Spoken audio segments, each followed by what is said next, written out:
Hi everyone, welcome back to Cooking Matters. My name is Collin Spear. I'm with the Lost River Market in Deli, and today we're making sweet potato shepherd's pie.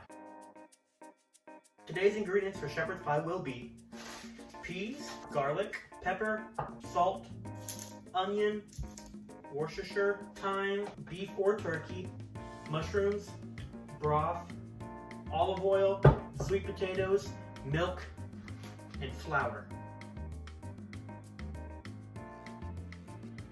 The utensils you'll need today are a knife, 9x13 pan, fork, a cutting board, a colander, and a large pan.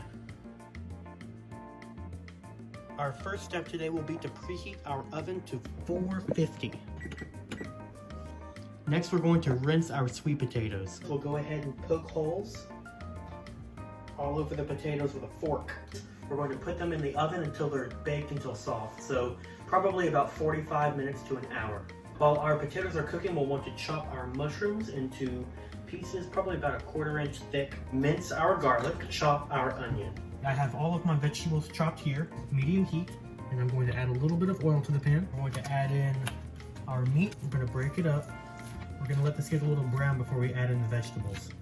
Now that our meat has browned a little bit, we're going to add in our vegetables. But we're not going to add in the garlic yet, that's later. Once this is cooked down, we're going to strain it and put it back into the pan.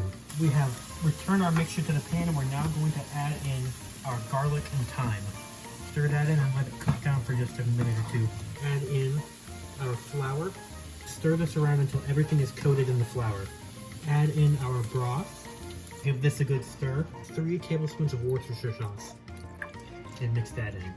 Now that our mixture has thickened, we're going to add in peas, salt, cracks of pepper. Our mixture is done cooking, so we're going to put it into our pan here. All right, I have peeled all of my potatoes, and they're in the bowl here. We're going to mash these up a little bit. Add in our milk, a pinch of salt, and a couple of cracks of pepper. We're going to mash all of this together until it's a creamy consistency. We have our topping made here. Take our shepherd's pie, put this over the top of it. Once we have it over the top like this, we're going to just spread it evenly out over the top of the pie. This is ready to go in the oven. We're going to put it in for 35 to 45 minutes or until it's bubbling around the edges. It's done cooking. I brought it out of the oven. You can see that it's browned a little bit on top. This can be served with a nice side salad, and it's great for you, and it tastes amazing.